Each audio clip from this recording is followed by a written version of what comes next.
Olha, irmãos, a paz do Senhor, estamos aqui com o diácono irmão Neto, que trabalha com as missões aqui no campo Nova Peniel.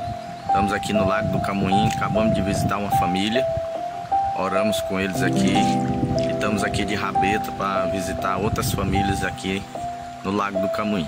Estamos aí mostrando para você como é o trabalho missionário aqui na Amazônia, né, irmão Neto? Exatamente, aqui nós temos no município de Melgaço há mais de 10 a 12 horas de viagem, falando de Jesus, levando a palavra do Senhor Jesus. Glória a Deus. Esteja orando por essa obra aqui, em nome de Jesus.